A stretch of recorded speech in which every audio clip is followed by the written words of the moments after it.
Shabbat Shalom et Chanukah Sameach. Nous avons aujourd'hui une opportunité ensemble de pouvoir parler non seulement parler de Shabbat, Vayeshev, mais de parler aussi de Chanukah. Et vous savez très bien qu'il y a marqué dans la paracha, Vayeshev Yaakov Be'eretz Megure Aviv. Yaakov Avinu s'est installé dans la terre de Megure Aviv, la terre de ses ancêtres, la terre de son père, à savoir Eretz Kenaan. Et voilà que Rachid nous dit, Bikesh Yaakov la shevet beshalva, kavatz alav rogzo shel Yosef. Voilà que Yaakov a voulu s'installer enfin et prendre un peu de sérénité et peu de repos. Et voilà qu'Akadosh Baruch Hu va lui envoyer l'épreuve de Yosef. Qu'est-ce que ça veut dire, l'épreuve de Yosef? Est-ce que ça ne lui suffit pas d'avoir eu l'épreuve de Esav, ensuite l'épreuve de Lavan, pour qu'Akadosh Baruch Hu lui envoie encore l'épreuve de Yosef? Alors c'est cela justement qu'il faut essayer de comprendre. Comment comprendre cela? Comprendre cela de telle manière, ça veut dire qu'un tzaddik dans ce monde, il n'a pas le droit de se reposer. Un tzaddik dans ce monde n'est pas là pour se reposer. Un tzaddik qui s'investit et qui doit être un exemple pour tout le peuple d'Israël n'a pas le droit de se reposer. Pourquoi? Ça veut dire quoi? Ça veut dire qu'un tzaddik qui doit rester toujours en situation de souffrance, Non, pas du tout. Un tzaddik, c'est quelqu'un qui est là pour donner l'exemple. Et pour donner l'exemple, il faut être investi. Et pour être investi, ça veut dire qu'il faut être toujours en mouvement, il faut toujours être dans ce qu'on appelle la mise à l'épreuve et toujours être toujours dans ce qu'on appelle les situations dans lesquelles l'homme, le tzaddik, doit toujours montrer l'exemple en permanence. Et c'est pour cela, chers amis, que lorsqu'Yaakov Avinu s'est dit, maintenant j'ai passé tellement d'années à combattre Esav, j'ai passé tellement d'années à combattre Lavan, qui sont deux sortes d'ennemis différents. Et nous allons l'expliquer tout à l'heure pour faire le pont entre la paracha de la semaine, Vayeshev et Chanukah. Et maintenant, voilà que j'ai terminé de surmonter les épreuves de Esav et de Lavan. Maintenant, je vais pouvoir enfin me reposer. Rashi nous dit, Bikesh Yaakov la shevet beshalva. Yaakov a voulu se dire, a voulu s'arrêter de combattre et se dire maintenant, ça y est, j'ai pu surmonter Lavan et Esav, maintenant je vais me reposer. Kafatz alav Akadosh Baruch Hu lui a envoyé l'épreuve de Yosef, à savoir lorsque Yosef va raconter ses rêves à ses frères vont être jaloux de lui. Yaakov lui-même va faire une préférence, va lui offrir une tunique multicolore. Et ça va attiser la haine des frères contre Yosef. Et voilà que Yosef va être vendu par ses frères. Ça veut dire quoi, chers amis? Ça veut dire finalement que dans cette paracha, la relation qui est entre cet enseignement et Chanukah, c'est que dans Chanukah, les Grecs sont considérés comme Lavan. Et à Purim, l'histoire de Purim, c'est quand Haman est considéré comme Esav. Ça veut dire que nous avons des ennemis jurés qui veulent nous exterminer physiquement de la surface de la terre, sans chercher à comprendre. Ce qu'ils veulent, c'est nous éliminer. Ce qu'ils veulent, c'est nous anéantir. Ils n'ont pas de raison, mais ils n'aiment pas les Juifs, ils n'aiment pas le peuple d'Israël, ils veulent nous exterminer physiquement. Les raisons ne sont pas importantes. Ils sont dérangeants. Ils dérangent. Leur vérité dérange. La Torah dérange. Donc on va les annihiler. On va les exterminer. Ça, c'est Esav. Ça, c'est l'histoire de Purim. Puisque Esav, c'est le grand-père de Amalek, et le Amalek, c'est l'ancêtre de Haman. Donc c'est purement et simplement exterminer physiquement le peuple d'Israël. Ça, c'était à Purim. Mais à Chanukah, c'est l'histoire de la paracha de cette semaine. C'est l'histoire de Lavan. Lavan n'a pas voulu tuer Yaakov. Lavan, ce qu'il a voulu faire, c'est assimiler Yaakov dans l'idolâtrie. L'embarquer dans ce qu'on appelle une autre culture et lui faire oublier sa culture. C'est pour cela d'ailleurs que les Grecs, les Évanim, n'ont pas voulu tuer les bénis d'Israël, n'ont pas voulu exécuter le peuple d'Israël. Ce qu'ils ont voulu, c'est simplement les rendre comme eux, les rendre idolâtres, les rendre grecs, les assimiler, convertir de force. Et ceux qui ne voulaient pas se convertir étaient tués purement et simplement. Et c'est pour cela d'ailleurs, c'est le combat entre cette flamme, cette lumière juive, qui est représentée par la lumière de Hanouka, et l'obscurantisme et les ténèbres de l'idolâtrie et du monde de mensonges dans lequel étaient imprégnés les Grecs. Et on peut les appeler de n'importe quel nom aujourd'hui, encore la société est en quelque sorte ressemble à cette société grecque dans laquelle il y a tellement d'idolâtrie et où les valeurs se perdent. Voilà ce que les Grecs voulaient faire. C'est pour cela d'ailleurs qu'à Hanouka, on lit le Hallel complet. Pourquoi on lit le Hallel complet? Pour montrer justement qu'à Kadosh Baruch Hu, on le remercie de tout cœur de nous avoir sauvés de cette assimilation. Alors qu'à Purim, on a voulu nous exterminer physiquement, il n'y a pas de Hallel. Pourquoi? Parce que c'est moins grave. Vous allez me dire, mais comment? Comment est-ce moins grave? Si on doit nous exterminer physiquement, c'est pas moins grave, c'est grave quand même. Oui, mais comme l'a dit la Torah, on ne pourra jamais exterminer le peuple d'Israël dans son intégralité. On nous a fait tellement de mal durant des générations, mais on n'a pas réussi à nous exterminer entièrement. Parce que Hachem nous protège. Nos frères ont souffert, mais ce n'est pas tout le peuple entier qui a été éliminé. Par contre, lorsqu'on assimile, on peut assimiler d'une manière tendre et insidieuse tout le peuple d'Israël, et à ce moment-là, nous exterminer non seulement physiquement, mais aussi spirituellement, et là c'est plus grave. C'est pour cela que la paracha de cette semaine nous dit Vayeshev. Pourquoi elle s'appelle Vayeshev? Ça veut dire il va se reposer, il va s'installer. Le juif ne s'installe nulle part. Le juif dans ce monde, il est simplement de passage. Le juif dans ce monde, il est simplement dans un couloir qui le mène d'une chambre à une autre. Il le mène du monde dans lequel il émane vers le monde dans lequel il doit reposer plus tard, à savoir le monde de vérité. Cette neshama qui vient d'Hachem et qui repart vers Hachem. Et le monde est un couloir, simplement, c'est un vestibule. Donc, dans le vestibule, qu'est-ce qu'on fait? On ne s'installe pas dans un vestibule. On passe, on traverse le vestibule. Là où on s'installe, c'est dans les chambres. Une chambre avec un couloir au milieu vers une autre chambre, jamais quelqu'un oserait dormir dans un couloir ou s'installer dans un couloir. On s'installe dans une chambre ou dans une autre. C'est cela. Que veut dire la paracha de cette semaine? Vayeshev Yaakov. Hachem lui a dit à Yaakov, tu veux t'installer? Tu veux enfin te reposer des épreuves que tu as supportées, mais que tu as combattues et que tu as surmontées. Mais tant que tu as envie, les épreuves ne s'arrêtent jamais. Tant que tu as envie, le juif combat le mal en permanence. Il combat son Yetzirara en permanence.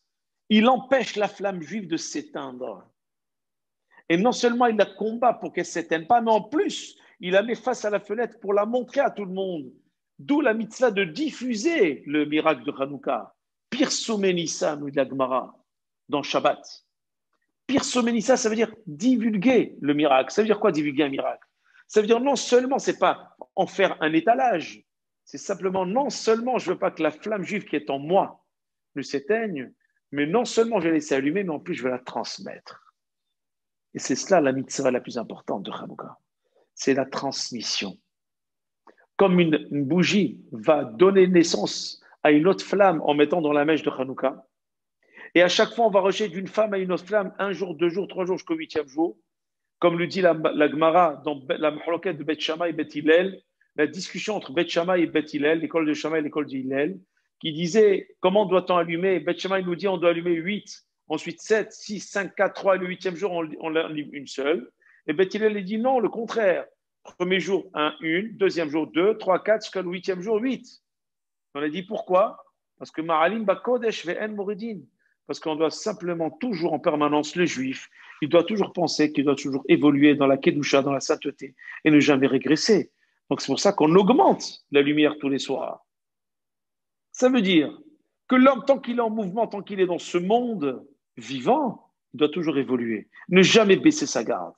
Jamais au grand jamais baisser sa garde. Pourquoi? Parce que s'il baisse sa garde, à ce moment-là, Betzerara, les Evanim, les Grecs, tout cet esprit, Esav, Lavan, tout confondu, les Grecs, les Romains, les Babyloniens, les Assyriens, les Romains, toutes ces générations et ces empires qui ont voulu nous détruire, nous faire disparaître de notre Torah et de la surface de la terre, pourraient nous influencer. Mais si on reste en éveil, rien ne peut nous influencer. Et c'est cela justement le message, premier message de la paracha de Vayeshev. Et c'est pour cela que le titre de la paracha, c'est au contraire, ça s'appelle Vayeshev. On ne s'installe pas dans ce monde. On est de passage. On est dans un endroit temporaire parce que justement, la vraie résidence fixe se trouve dans le Olam Haba, dans le monde de vérité, pour lequel nous nourrissons l'espoir de nous y installer bien après 120 ans, Be'ezrat Hashem, en bonne santé. Et voilà que la paracha continue, elle dit comment faire pour pouvoir construire sa vie de cette manière.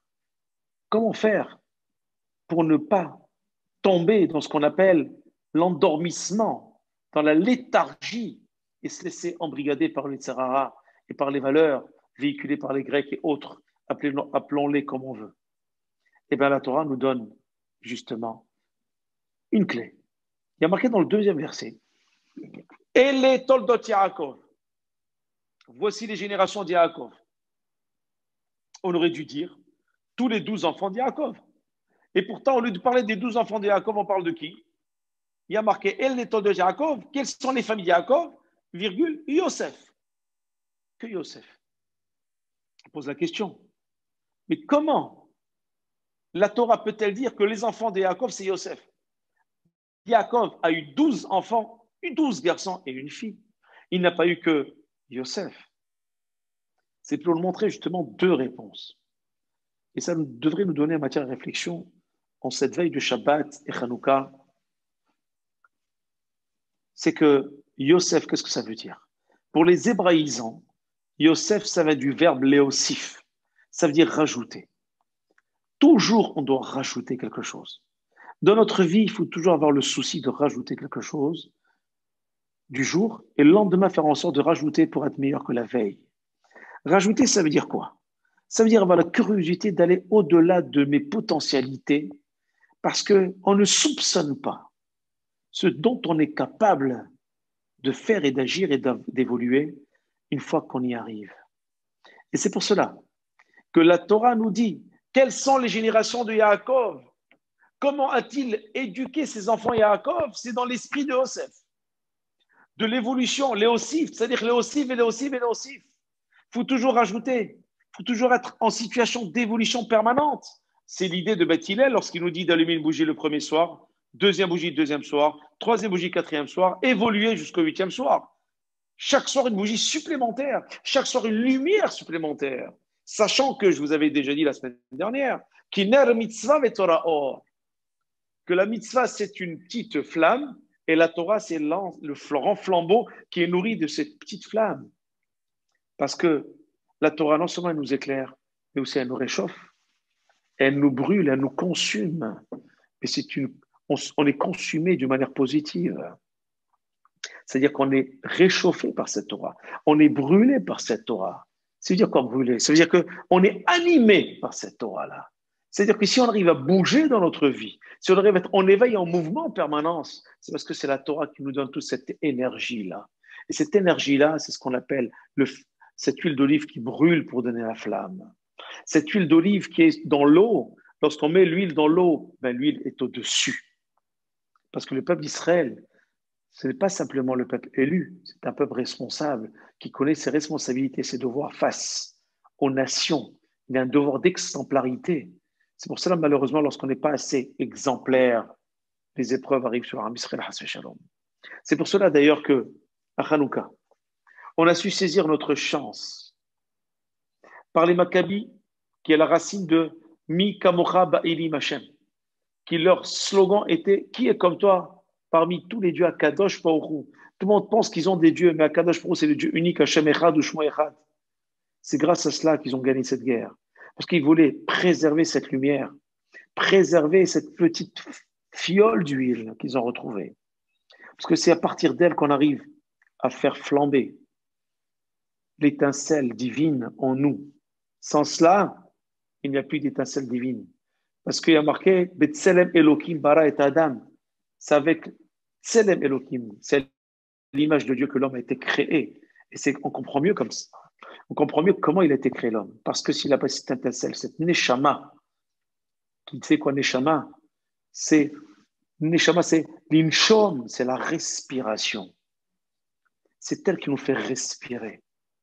L'inshom, c'est respirer. Aujourd'hui, on est dans un virus qui pose des problèmes de respiration.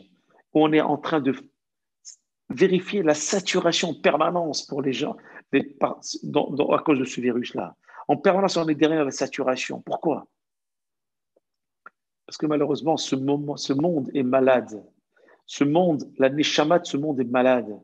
Et le peuple d'Israël qui a une neshama yehudite, qui est une neshama, parce que tout le monde a une neshama, même les non-juifs, mais cette neshama qui est animée par la Torah, qui a une autre dimension, tant qu'elle est brûlante, tant qu'elle brille, tant qu'elle est allumée, tant qu'elle est éclairante, alors on peut respirer.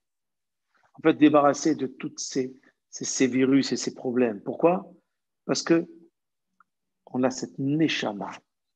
On est animé par cette neshama. On est éclairé par cette neshama. Et c'est pour cela, d'ailleurs, il y a marqué Eletol de Yaakov Yosef. La deuxième raison pour laquelle la Torah nous dit que les générations de Yaakov, c'est Yosef, c'est que il y a marqué Toldotehem shel tzaddikim Torah ma'asim tovim. Quels sont les héritages que les tzaddikim laissent dans ce monde? C'est Torah et ma'asim tovim. C'est l'étude de la Torah et les bonnes actions. C'est pour cela qu'il y a marqué voici les générations de Yaakov, c'est Yosef. Qu'est-ce que Yaakov a fait toute sa vie? Il a été dans l'évolution permanente. Même s'il est en contact de Esav, même s'il est en contact de Lavan, même s'il était loin de chez lui, il était en dehors d'Israël, il a toujours été Yaakov, notre patriarche. Yosef va être à l'image de Yaakov, puisque dans la fin de la paracha, on va voir que la femme de Potiphar va venir lorsqu'il va être vendu par ses frères et qui va être vendu à Potiphar, qui était un des ministres de Pharaon, et que la femme Potiphar va vouloir faire la Avera avec lui. Elle va le vouloir, elle va le prendre dans ses filets. Il va se sauver, il va partir, il va dire non. Pourquoi? Parce que je ne veux pas éteindre ma neshama. Je ne veux pas arrêter de respirer la Torah. Le faire une Avera, c'est faillir à notre respiration. C'est respirer moins. C'est donner moins de chance à nos poumons de respirer. Parce qu'à chaque fois, je bouche et je bouche. Pas des avérotes. Alors je respire moins, donc ma neshama est atrophiée. Si ma neshama est atrophiée, elle ne s'exprime plus. Donc je n'ai plus contact avec la spiritualité. C'est pour ça que ceux qui font tchouva se débarrassent et décrassent complètement et donnent enfin à leur neshama de respirer. Et à ce moment-là, ils peuvent réaliser quelle chance ils ont d'être dans la Torah, parce qu'enfin, ils peuvent voir la Torah avec des yeux ouverts, éclairés de ces mitzvot qu'ils font. Voilà pourquoi les générations d'Yaakov, c'est Yosef. Et Yosef, qu'est-ce qu'il était Yosef en Égypte? Yosef en Égypte, c'est le peuple d'Israël parmi les nations. Yosef, c'était le seul enfant qui était en dehors de Eretz Canaan. C'était le seul enfant de Yaakov qui était en dehors de Eretz Canaan, qui était en exil. Et le seul enfant qui vivait parmi les idolâtres. Tous les autres vivaient en Eretz Canaan avec leur père. Et c'est pour cela d'ailleurs qu'il a eu le titre de Yosef Hatzadik. Pourquoi il était appelé Yosef Hatzadik? Pourquoi? Parce qu'il n'a pas failli. Ses frères étaient des tzadikim, certes, on ne leur a pas donné de qualificatif de tzadik. Pourquoi? Parce qu'ils vivaient avec leurs parents. Ils vivaient au contact de Yaakov. S'ils gardent la Torah et les mitzvot, c'est évident. Puisqu'ils vivent avec Yaakov, comment peut-on abandonner la Torah lorsqu'on vit avec Yaakov Avinu dans la même maison?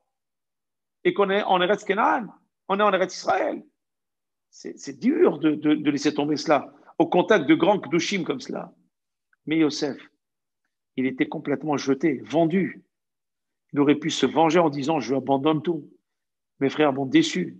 Mon père n'est pas venu à mon secours. On reviendra sur les préférences de Yaakov.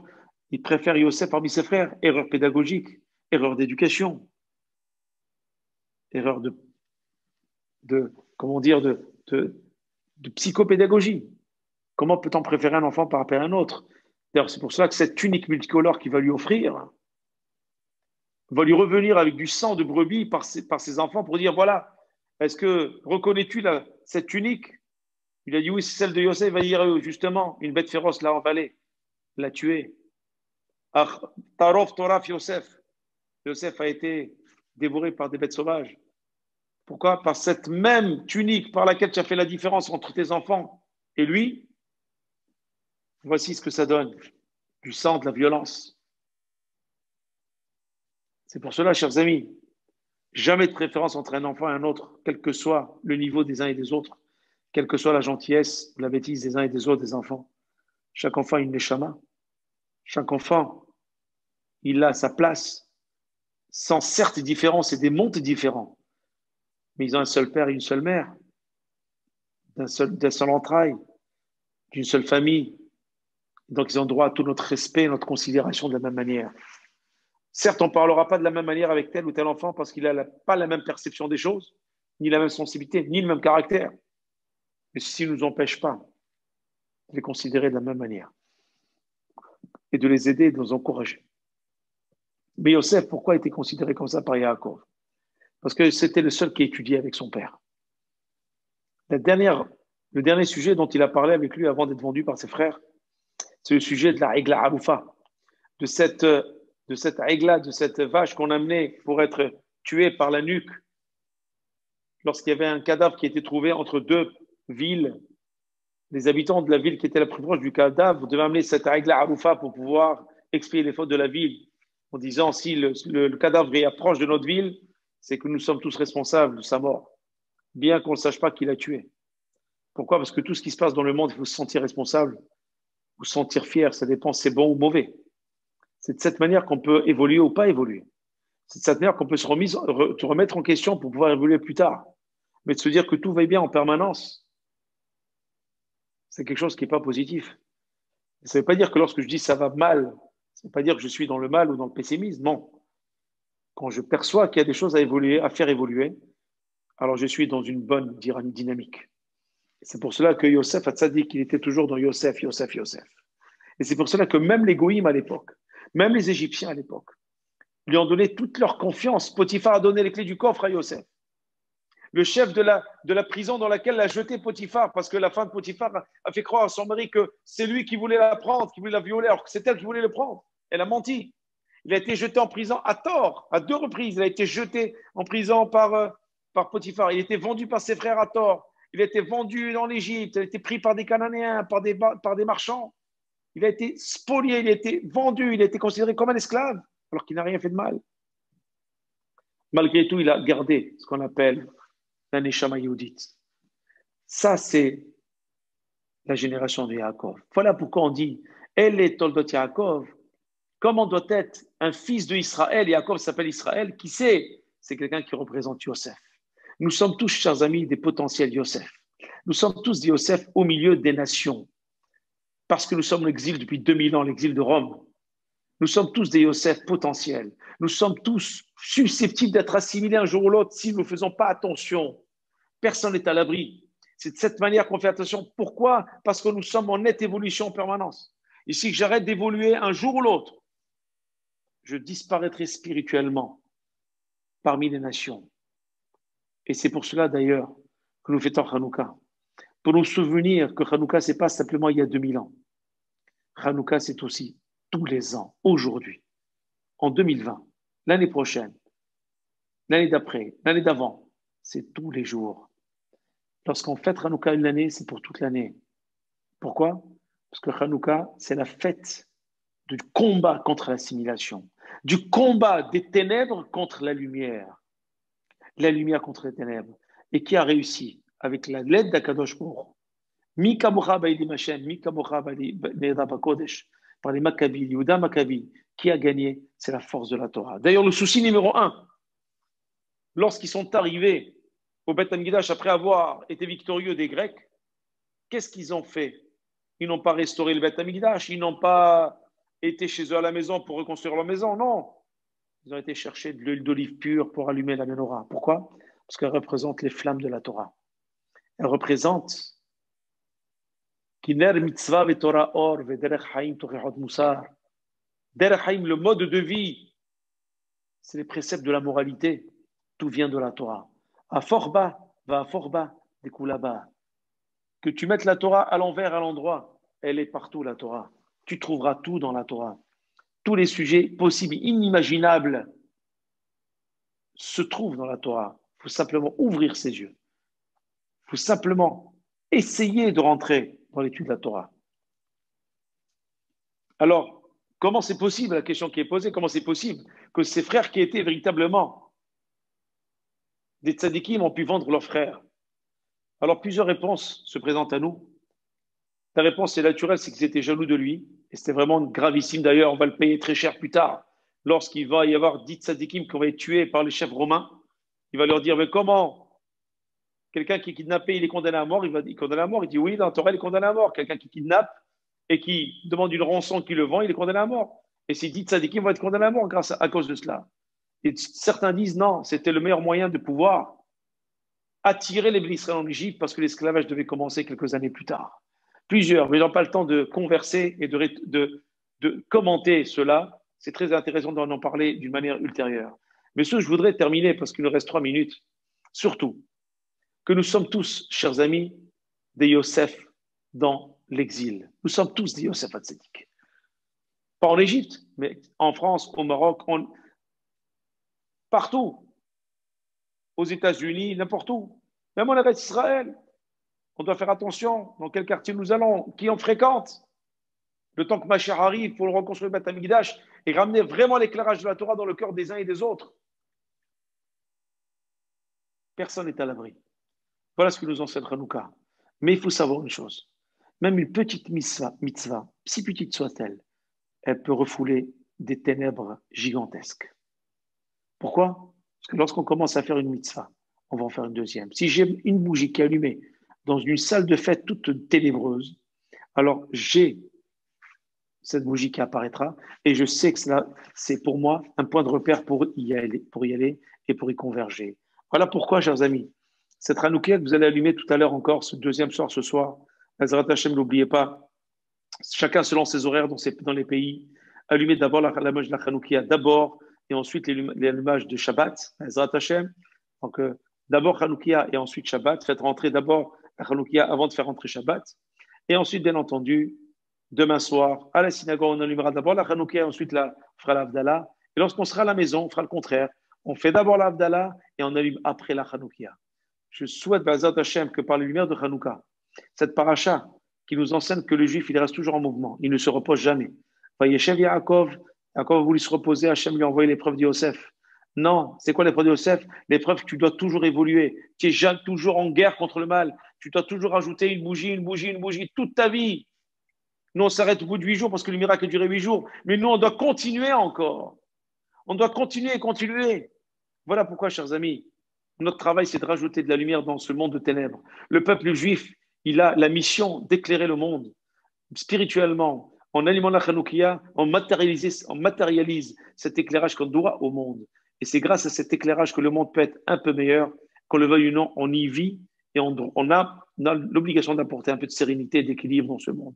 Alors qu'Hachem vous bénisse et vous protège. Je vous souhaite un Shabbat Shalom Mevorach, que ces lumières de Hanouka et de Shabbat vous éclairent, vous apportent la sérénité, vous réchauffent, vous donnent l'équilibre, vous donnent de bonnes nouvelles, une bonne santé à tous. Be'ezrat Hashem.